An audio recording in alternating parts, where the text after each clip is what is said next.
Hello guys, সবাই কেমন আছেন? তো আজকে আমি কলকাতায় এসে মানে আজকে ঘুরতে এসেছি। এই যে রাজমহলে ঢুকেছি আজকে, অনেক দিন পর এসেছি। তো কেমন লাগলো সবাই কমেন্ট করে জানাবেন। তো অনেক সুন্দর জায়গাটা। তো আবার দেখাবো অনেক সুন্দর সুন্দর জায়গাগুলো। দেখো, দেখাচ্ছে আরো অনেক সুন্দর সুন্দর জায়গা দেখাবো। চলো আমি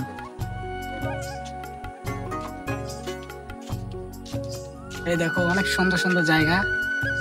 তো সবাই কমেন্টে জানাইবেন জায়গাটা কি রকম লাগে। অনেকদিন পর কলকাতা আসলাম, তো ঘোরার জন্য এসেছি কলকাতা। এটা আগে রাজমহল ছিল, এখন এটা মানে পুরনো হয়ে গেছে, অনেকদিন হয়ে গেল, মানে ভেঙে দিয়েছে।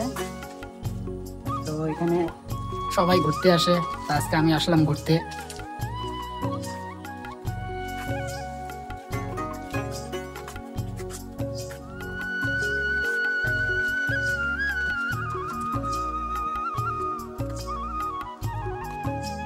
তো জায়গাটা অনেক সুন্দর। তো সবাই কমেন্ট করবেন কি রকম লাগলো জায়গাটা।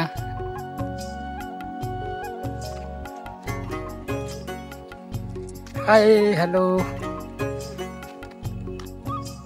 এখন সামন সাইডটা দেখাবো। এই যে এইটা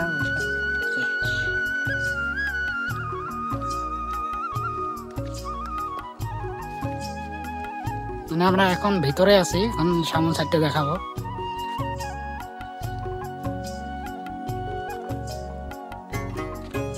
গো, চলো।